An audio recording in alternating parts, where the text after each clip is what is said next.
Trabalho como técnica de enfermagem no turno da noite, numa UTI. A gente lida com situações difíceis toda hora, mas o que aconteceu comigo naquela madrugada, eu não sei explicar até hoje. Era uma terça-feira bem tranquila, o que é estranho para a UTI. Tinha só 5 pacientes e eu estava fazendo a ronda de sempre, checando os monitores, a medicação, essas coisas que a gente faz o tempo todo. Lembro que eram mais ou menos 3:30 da manhã quando eu levantei da cadeira para ir verificar o gotejamento do soro do seu Antônio, um senhor de idade que tinha chegado depois de um AVC bem forte. Daí, quando eu estava passando pela porta do quarto 16, senti aquela sensação esquisita, sabe? Como se alguém estivesse me olhando. Aí eu virei a cabeça e quase caí para trás de susto. O paciente daquele quarto, o seu Carlos, estava sentado na cama, com os olhos bem abertos, me encarando. Só que ele não podia estar sentado de jeito nenhum. Ele estava entubado, sedado, ligado a 1000 aparelhos, com sondas e tudo mais. Meu coração disparou na mesma hora. A gente aprende a manter a calma nas situações de emergência, mas isso era diferente. Ele não parecia confuso nem agitado, como alguns pacientes ficam quando acordam desorientados. Ele só estava sentado, parado, me olhando fixo com um olhar que parecia atravessar a minha alma. Então eu corri para chamar a enfermeira-chefe e o médico de plantão e voltei correndo para o quarto dele. E aí vem a parte que me dá arrepio até hoje. Quando voltei, ele estava deitado exatamente na mesma posição de antes, com todas as máquinas, tubos e aparelhos no lugar, como se nunca tivesse se mexido. O médico e a enfermeira-chefe chegaram logo depois de mim. Eles fizeram os exames de rotina, checaram os sinais vitais e... nada. Não tinha batimento cardíaco, não tinha respiração. As pupilas não reagiam. O Dr. Marcos disse que ele já estava morto há pelo menos 2 horas. Eu fiquei em choque, tremia dos pés à cabeça. Tentava explicar o que tinha visto, mas as palavras simplesmente não saíam direito. A Lúcia, a enfermeira-chefe, achou que eu estava tendo algum tipo de surto por causa do cansaço. Ela até me mandou ir descansar na sala dos funcionários. Mas antes de eu sair, o Dr. Marcos fez uma coisa que mudou tudo. Ele foi olhar o histórico do monitor cardíaco, que fica registrando tudo o tempo todo. E aí apareceu lá, às 3:37, exatamente a hora que eu passei na frente do quarto, teve um pico de atividade cardíaca que durou exatos 8 segundos. Depois voltou a ficar em linha reta. O doutor ficou branco feito papel. A Lúcia também. Eles começaram a falar coisas técnicas entre eles, tentando achar alguma explicação. Falaram de espasmos musculares pós-morte, de falha do aparelho, de um monte de teorias. Mas ninguém conseguiu explicar como um homem morto conseguiu sentar na cama e me olhar daquele jeito. E ainda por cima, como o coração dele voltou a bater por exatos 8 segundos, justo no momento em que nossos olhares se cruzaram. Eu não contei para ninguém naquele hospital a parte mais assustadora. No momento em que ele me olhou, eu senti como se ele tentasse me dizer alguma coisa. E horas depois, quando já estava em casa tentando dormir, eu lembrei que o seu Carlos tinha o mesmo nome que meu pai, que tinha morrido exatamente 1 ano antes, no mesmo dia. A gente tenta ser racional, né? Trabalho na área da saúde. Vejo gente morrer quase todo dia. Mas tem coisas que acontecem que a ciência não explica. Depois daquele dia, pedi transferência para o setor de pediatria. Prefiro lidar com crianças doentes do que com mortos que se sentam para te encarar no meio da madrugada. E o mais estranho é que depois disso, mais 3 colegas relataram coisas parecidas naquele mesmo quarto. O hospital acabou transformando ele em depósito de equipamentos. Ninguém fala sobre isso abertamente, mas todo mundo sabe que tem alguma coisa errada naquele lugar.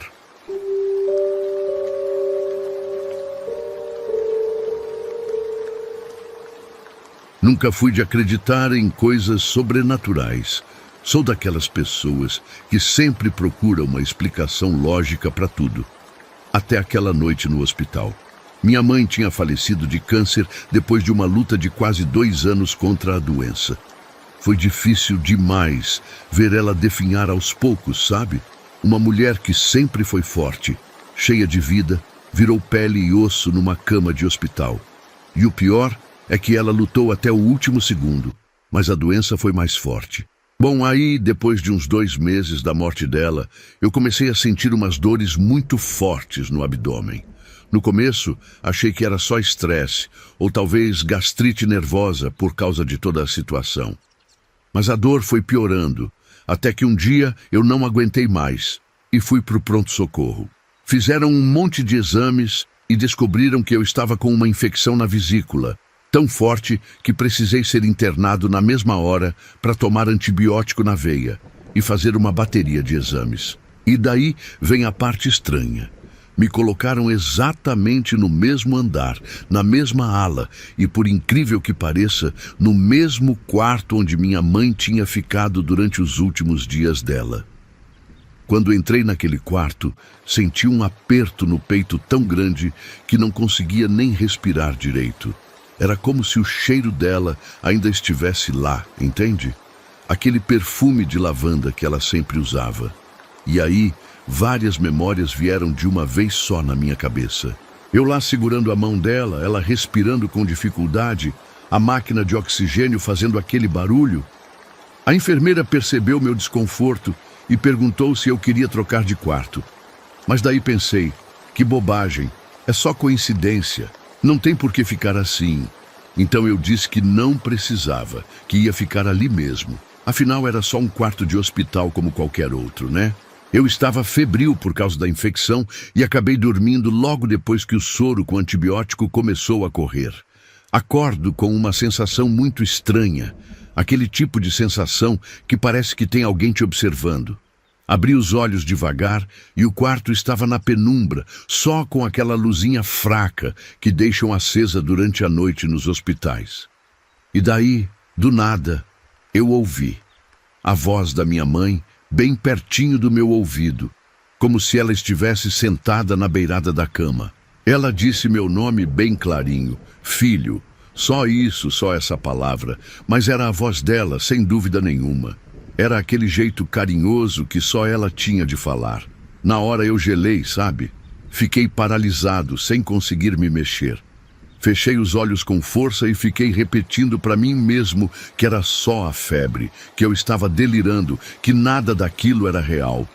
Quando tomei coragem para abrir os olhos de novo, claro que não tinha ninguém lá. Passei o resto da noite acordado, com medo e ao mesmo tempo com uma vontade enorme de ouvir a voz dela de novo. E não sei se foi coisa da minha cabeça, mas tinha uma sensação de conforto no ar, como se não estivesse sozinho naquele quarto. De manhã, veio um enfermeiro trocar o soro. Ele era um cara jovem, devia ter uns 20 e poucos anos. Enquanto checava meus sinais vitais, ele olhou para o quarto todo de um jeito estranho e perguntou assim, do nada: "Sua mãe veio te acompanhar hoje? Te vi falando com alguém no quarto de madrugada." Meu sangue gelou na hora. Não tinha como ele saber da minha mãe. Eu nem conhecia esse enfermeiro antes. Nunca tinha visto ele quando minha mãe estava internada. E eu não tinha falado para ninguém sobre o que tinha acontecido durante a noite. "Como assim?" perguntei para ele, tentando disfarçar o quanto eu estava assustado. "Ah, desculpa se estou sendo intrometido", ele respondeu meio sem graça. "É que quando passei pelo corredor umas 4 da manhã, vi pela janelinha da porta que você estava conversando com uma senhora de cabelo grisalho que estava sentada na sua cama. Achei que fosse sua mãe ou alguma parente que deixaram ficar por causa do seu estado." Não consegui responder nada. Fiquei olhando para ele com os olhos arregalados. O enfermeiro percebeu que tinha algo errado e mudou de assunto rapidamente, falando sobre os medicamentos e que o médico viria logo me examinar. Quando ele saiu, comecei a chorar feito criança. Não era de medo, era uma mistura de sentimentos que nem sei explicar. porque a descrição que ele fez batia exatamente com a aparência da minha mãe nos últimos meses de vida, com o cabelo que tinha embranquecido por causa da quimioterapia. Fiquei mais 3 dias internado naquele quarto e em nenhuma outra noite aconteceu qualquer coisa estranha. Mas também nunca mais encontrei aquele enfermeiro. Quando perguntei sobre ele para a equipe, disseram que não tinha nenhum enfermeiro com a descrição que eu dei trabalhando naquele andar. A gente pode tentar encontrar 1000 explicações racionais para tudo isso. Talvez eu estivesse mesmo delirando de febre. Talvez tenha confundido as feições do enfermeiro. Talvez seja tudo invenção da minha cabeça, um jeito de lidar com a saudade e o luto. Mas no fundo, bem no fundo, eu sei o que aconteceu naquela noite. Minha mãe estava lá comigo, de alguma forma que não sei explicar. E isso me dá um conforto estranho até hoje, saber que ela ainda cuida de mim, mesmo de onde quer que ela esteja agora. Tá gostando das histórias? Então não se esqueça de deixar o like e se inscrever no canal. Isso ajuda muito a trazer mais relatos assustadores para você.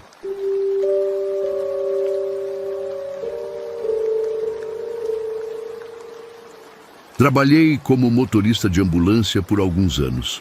A gente vê de tudo nesse trabalho, desde acidentes horríveis até situações engraçadas. Mas tem uma história que aconteceu comigo que eu não consigo explicar até hoje. Era um dia de chuva forte, daquelas que alagam tudo. Recebemos uma chamada para socorrer uma mulher que tinha desmaiado numa padaria. Quando chegamos lá, ela estava caída no chão, semiconsciente. Era uma senhora de uns 60 anos, magrinha, com cabelo grisalho curto. A pressão dela estava lá embaixo e a respiração bem fraca. Colocamos ela na maca e levamos para a ambulância o mais rápido possível. Durante o caminho para o hospital, ela começou a ter uma convulsão forte. O Carlos, o técnico de enfermagem que estava comigo, aplicou a medicação de emergência e conseguiu estabilizar ela, mas a situação era crítica. Foi aí que aconteceu a primeira coisa estranha. No meio do caminho, com aquela chuva torrencial batendo no teto da ambulância, a mulher de repente abriu os olhos bem arregalados, segurou meu braço com uma força que não parecia possível para alguém no estado dela e falou bem claramente: "Não me deixe aqui. Esse hospital come gente." Na hora achei que era só delírio, sabe? Pacientes em estado grave falam coisas sem sentido o tempo todo. Falei para ela ficar calma, que ia dar tudo certo. Essas coisas que a gente sempre diz para acalmar os pacientes. Mas ela continuou me olhando fixamente, com aqueles olhos grandes e escuros, e repetiu: "Eles comem os olhos primeiro." Daí, ela desmaiou de novo. Chegamos no hospital e, como sempre acontece em caso de emergência, fomos direto para a triagem. Nem tinha terminado de estacionar a ambulância direito e os enfermeiros já vieram com uma maca para transferir a paciente. Tudo aconteceu muito rápido. Enquanto o Carlos passava as informações para o pessoal do hospital, fiquei ali por perto, preenchendo a papelada. Uns 20 minutos depois, o médico que tinha atendido ela veio avisar que a paciente não resistiu. Ela teve um ataque cardíaco fulminante logo que entrou na sala de emergência. Fiquei chateado, claro. Sempre é difícil quando perdemos um paciente, mesmo não conhecendo a pessoa. Mas o que ela tinha falado na ambulância ficou martelando na minha cabeça. Esse hospital come gente. Que tipo de delírio era aquele? Depois que terminamos toda a burocracia, já estava quase na hora do nosso plantão acabar. Como ainda faltavam uns 40 minutos e a chuva tinha piorado muito, decidimos esperar um pouco na cantina do hospital, antes de voltar para a base. Foi lá que conheci o Augusto, um dos seguranças do hospital. Ele estava sentado sozinho numa mesa, com uma cara de assustado. Como o hospital estava meio vazio àquela hora e só tinha a gente na cantina, acabamos puxando conversa. Depois de um papo sobre futebol e o tempo, comentei sobre a paciente que tínhamos trazido e que infelizmente tinha falecido. Foi aí que o Augusto ficou branco feito papel. Uma senhora de cabelo grisalho curto, magrinha. Ele perguntou com a voz tremendo. Quando confirmei, ele olhou para os lados, como se estivesse com medo de que alguém ouvisse, e falou bem baixinho. Cara, eu juro por Deus e por tudo que é mais sagrado que vi essa mulher saindo do hospital há coisa de meia hora. Achei que era brincadeira dele, ou que estava confundindo com outra pessoa. Mas ele estava sério demais, as mãos tremendo enquanto segurava o copo de café. Impossível, respondi. Ela morreu pouco depois que chegou. Deve ser alguém parecido. Não, cara, tenho certeza que era ela. Estou nesse emprego há 12 anos. Tenho boa memória para rostos. Era a mesma senhora, com as mesmas roupas que trouxeram ela. Só tinha uma coisa. Diferente. Ele hesitou, como se estivesse com vergonha ou medo de continuar. Diferente como? Perguntei. Ela não tinha olhos, quer dizer, tinha os olhos abertos, mas era só vazio. 2 cavidades escuras. Achei que fosse efeito da iluminação do corredor, que é meio fraca. Mas quando ela passou por mim, perto da porta de saída, tenho certeza do que vi. Não tinha olhos, só buracos escuros. Meu corpo inteiro arrepiou. Lembrei das palavras dela na ambulância. Eles comem os olhos primeiro. O Carlos, que estava ouvindo tudo calado até então, sugeriu que fôssemos verificar no necrotério. Afinal, se o corpo não estava lá, talvez tivesse havido algum engano sobre a morte dela. Augusto conhecia o pessoal do necrotério e conseguiu que nos deixassem entrar. E lá estava ela, exatamente como tínhamos deixado, deitada na maca, coberta com um lençol até o pescoço. Morta, sem dúvida nenhuma. Mas quando o técnico do necrotério levantou o lençol para nos mostrar o rosto e confirmar a identidade, todos nós demos um passo para trás. O rosto era dela, sem dúvida, mas onde deveriam estar os olhos, havia apenas 2 cavidades vazias e escuras, como se alguém tivesse removido os globos oculares com muito cuidado. O técnico do necrotério estava tão chocado quanto a gente. Jurou que o corpo tinha chegado intacto, que ninguém tinha entrado ali nas últimas horas além dele. Não havia sinais de violação, nenhuma marca de corte ou cirurgia. Era como se os olhos simplesmente tivessem desaparecido. Depois disso, pedi transferência para outra unidade do SAMU, bem longe daquele hospital. O Carlos fez o mesmo. O Augusto pediu demissão 1 semana depois.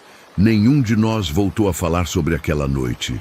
Às vezes, quando está chovendo forte como naquele dia, lembro da voz daquela senhora na ambulância e sinto um frio na espinha que não passa.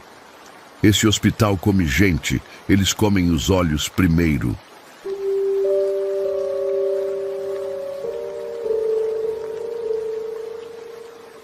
Nunca fui de acreditar em coisas sobrenaturais ou essas histórias de assombração que o pessoal conta. Sempre achei que era tudo imaginação, invenção de quem não tem o que fazer. Mas depois do que aconteceu comigo no hospital, minha cabeça mudou completamente. Eu estava voltando do trabalho de moto quando um carro furou o sinal e me acertou em cheio. Não lembro direito do acidente, só de acordar na ambulância com uma dor absurda na perna e no braço. Me levaram para o hospital municipal e logo descobri que tinha quebrado a perna em 2 lugares e deslocado o ombro.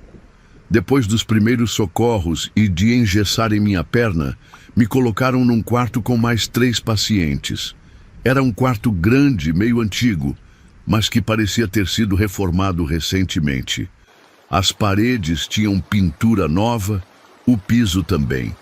Mas o teto ainda era aquele velho, com manchas de infiltração em alguns cantos. Na primeira noite, mesmo com os remédios para dor, dormi muito mal. Acordei várias vezes suando frio, com uma sensação estranha, como se tivesse alguém me observando. Mas nas outras camas só tinha os outros pacientes, todos dormindo. Um deles roncava tanto que parecia um trator. Foi na segunda noite que as coisas começaram a ficar estranhas de verdade. Por volta das 3 da manhã, acordei com uma sensação de frio intenso no quarto. O ar-condicionado estava desligado, Mesmo assim, parecia que a temperatura tinha caído uns 10 graus de repente. E aí começaram os sussurros.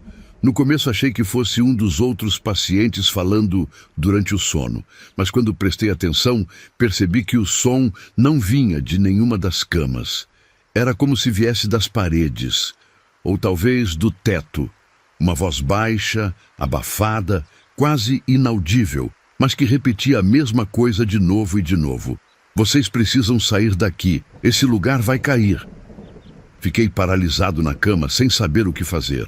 Não queria parecer maluco acordando todo mundo por causa de um barulho que podia muito bem ser só o vento passando por alguma fresta da janela, ou um cano antigo fazendo barulho. Mas aquilo não parecia natural. A voz tinha um tom de desespero que me deixou arrepiado. Finalmente tomei coragem e acendi a luz do meu criado mudo. Para minha surpresa, vi que os outros 3 pacientes também estavam acordados, todos olhando para o teto com expressões de puro pavor. Vocês também estão ouvindo isso? E perguntei, sentindo um alívio enorme por não ser o único. Eles concordaram com a cabeça. Um deles, o seu José, um senhor de idade que tinha sido internado por causa de uma pneumonia, falou baixinho. É a 3ª noite que ouço. Pensei que estava ficando maluco por causa dos remédios. Conversamos um pouco, todos meio assustados. Descobri que o quarto tinha passado por uma reforma recente depois de ficar fechado por quase 1 ano. Ninguém sabia dizer o motivo de terem fechado o quarto antes. Mas seu José, que já tinha sido internado no hospital outras vezes, disse que o pessoal mais antigo evitava falar sobre esse quarto. Naquela noite, nenhum de nós conseguiu dormir direito. Os sussurros continuaram por quase 1 hora e depois pararam de repente. Pela manhã, todos nós estávamos com olheiras e com cara de quem tinha visto um fantasma. Quando a enfermeira veio trazer o café da manhã, perguntei se ela sabia alguma coisa sobre o quarto ter algum problema. Ela me olhou de um jeito estranho e mudou de assunto rapidamente, mas dava para ver que ela ficou desconfortável com a pergunta. Decidimos, eu e os outros pacientes, que íamos falar com o médico responsável quando ele viesse fazer a ronda. Queríamos pedir para trocar de quarto, todos nós. Mas o doutor só apareceu no final da tarde, e quando mencionamos os barulhos estranhos, ele descartou logo, falando que era coisa da nossa cabeça, que o hospital antigo faz barulho mesmo, e que não tinha outro lugar para nos colocar porque o hospital estava lotado. Na 3ª noite as coisas pioraram muito. Os sussurros começaram mais cedo e mais altos. Dava para entender claramente agora. Saiam, o teto vai desabar, saiam agora. E não era só isso. Começamos a ouvir um barulho de algo se arrastando pelo teto, como se alguém estivesse andando lá em cima. Seu José estava tão apavorado que chamou a enfermeira de plantão. Ela entrou no quarto e, claro, naquele momento, os barulhos tinham parado. Ela achou que estávamos tendo algum tipo de histeria coletiva e chamou o enfermeiro-chefe. Quando ele chegou e ouvimos nosso relato, aconteceu algo que me deixou ainda mais assustado. Em vez de descartar nossa história como imaginação, ele ficou pálido, literalmente branco como papel. Olhou para o teto, depois para as paredes, e então falou bem baixinho, como se não quisesse que mais ninguém ouvisse. Esse quarto não devia estar sendo usado. Foi lacrado há quase 1 ano depois do acidente. Só reabriram porque não tinha mais leitos disponíveis no hospital. Que acidente? Perguntei, já imaginando o pior. Ele hesitou. Olhou para a porta como se estivesse verificando se não tinha ninguém ouvindo e então contou. 1 ano antes, parte do teto tinha desabado durante a madrugada, matando 2 pacientes que estavam internados ali. Era um teto antigo, com problemas estruturais que o hospital sabia há anos, mas nunca tinha consertado direito. Depois do acidente, fecharam o quarto, fizeram uma reforma cosmética, mas o problema do teto nunca foi resolvido completamente.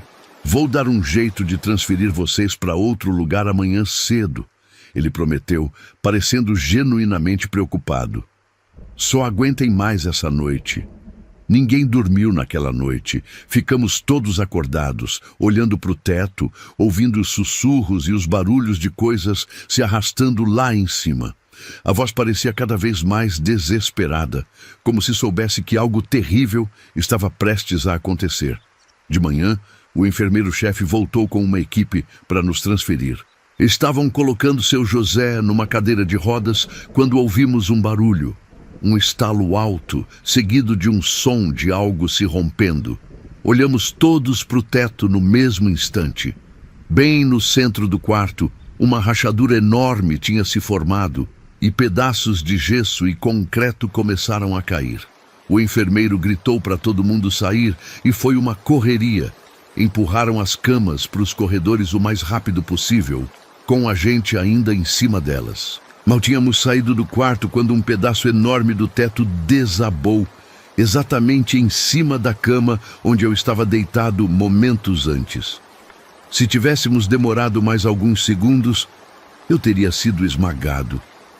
Mais tarde, quando já estávamos em outro quarto, bem longe daquele, o enfermeiro-chefe veio nos visitar. Ele parecia abalado e nos contou algo que fez meu sangue gelar. A equipe de manutenção do hospital já tinha sido avisada sobre problemas estruturais naquele teto há semanas. Eles iam começar o conserto hoje, só que iam esperar transferir vocês primeiro. Se vocês não tivessem insistido tanto ontem sobre os barulhos... Ele não completou a frase, mas não precisava. Todos nós sabíamos o que teria acontecido. Fiquei mais algumas semanas no hospital até me recuperar. Nunca mais ouvi sussurros ou vozes estranhas, mas sempre me pergunto quem era que estava tentando nos avisar naquele quarto. Será que eram os pacientes que morreram no desabamento anterior? Ou será que era só algum tipo de fenômeno acústico que fazia a gente ouvir os estalos do teto prestes a cair como se fossem vozes? Não sei. Só sei que, de alguma forma, essa voz salvou nossas vidas. E isso me faz pensar que talvez existam mesmo coisas nesse mundo que a ciência ainda não consegue explicar.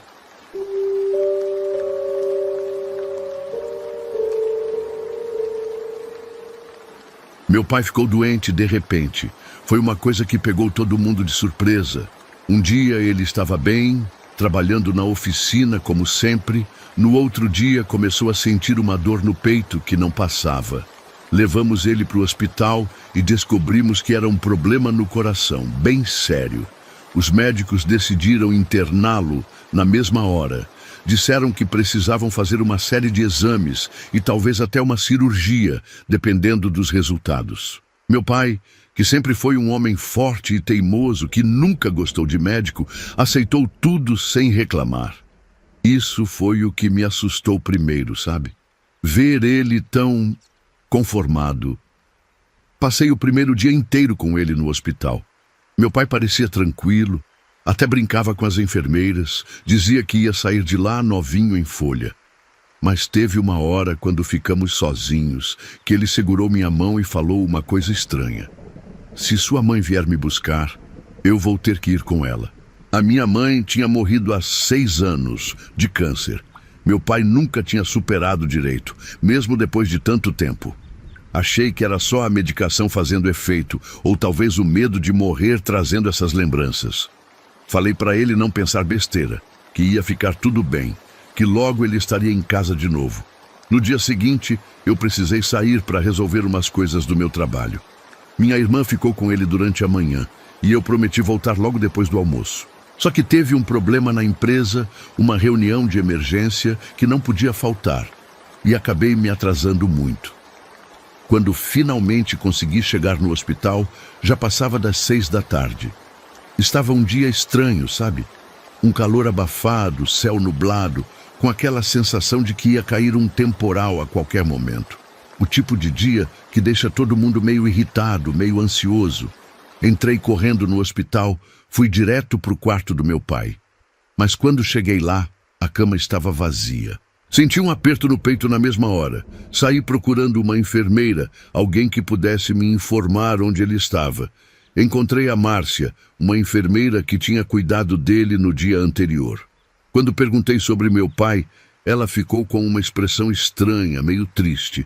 E daí ela me contou que meu pai tinha falecido há algumas horas, por volta do meio-dia. Uma complicação súbita, uma parada cardíaca que eles não conseguiram reverter.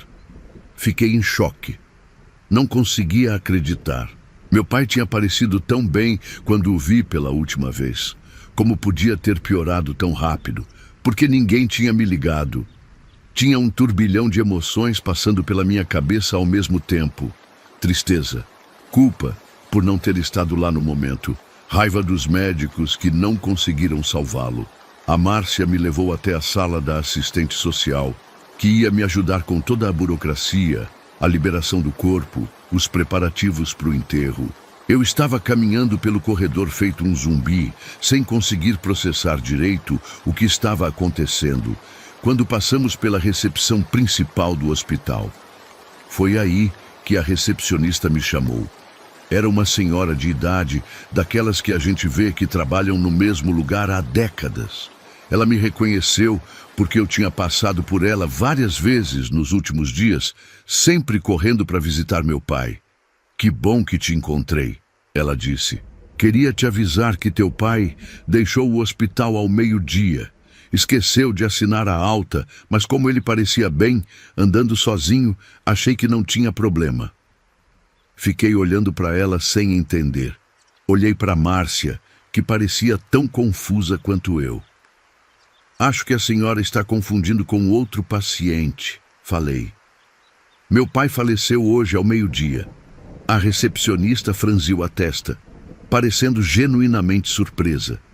Impossível! Eu vi ele saindo pela porta principal. Estava andando normal, até sorriu para mim quando passou. Estava acompanhado de uma mulher de preto, de cabelo grisalho. Pensei que fosse alguém da família que tinha vindo buscar ele. Senti um calafrio percorrendo minha espinha. A Márcia pediu para a recepcionista confirmar o nome do paciente, mostrou a ficha. Era meu pai mesmo, sem dúvida. E segundo os registros médicos, ele tinha sido declarado morto às 12h15 da tarde, depois de uma parada cardíaca. A senhora tem certeza absoluta do que viu? Insisti, pensando que talvez ela estivesse confundindo mesmo meu pai com outra pessoa. Claro que tenho, ela respondeu, parecendo um pouco ofendida. Trabalho aqui há 30 anos, meu filho. Conheço todos os pacientes que passam por aquela porta. Era seu pai, sim, tenho certeza. Um senhor alto, magro, cabelo branco. Estava usando uma camisa azul clara e calça bege. Aquela era exatamente a roupa que meu pai estava usando quando foi internado. A mesma roupa que, segundo a Márcia, ainda estaria com o corpo dele no necrotério. E como era a mulher que estava com ele? Perguntei, já sentindo um frio na barriga, porque uma parte de mim já sabia a resposta. Ah, era uma senhora bem elegante, mais baixa que ele, magra, cabelo grisalho preso num coque, vestido preto, bem simples. Não vi o rosto dela direito porque ela estava meio de lado, abraçada com seu pai. Os dois saíram juntos, conversando baixinho, pareciam bem à vontade um com o outro. Abri minha carteira com as mãos tremendo. Tirei uma foto antiga da minha mãe, uma que eu sempre carregava comigo. Mostrei para a recepcionista. Era essa mulher? Ela pegou a foto, olhou por alguns segundos e então levantou os olhos para mim. Estava pálida. Foi ela, tenho certeza. Foi essa mulher que saiu abraçada com seu pai. A Márcia, que tinha ficado em silêncio até então, parecia completamente sem palavras. Ela pegou meu braço e me levou até a sala da assistente social. No caminho, me contou que a recepcionista era conhecida por ser extremamente confiável. Nunca tinha tido problemas com confusão de pacientes antes. Mais tarde, fomos até o necrotério confirmar. E lá estava meu pai, exatamente como os médicos tinham dito, falecido por volta do meio-dia, com as mesmas roupas que a recepcionista tinha descrito. Não contei essa história para mais ninguém da minha família.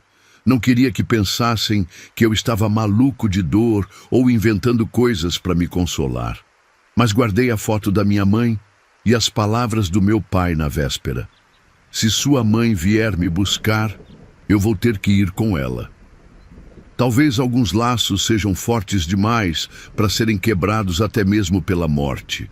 E talvez, quando chegar nossa hora, quem a gente mais amou na vida venha nos buscar para fazer essa última jornada.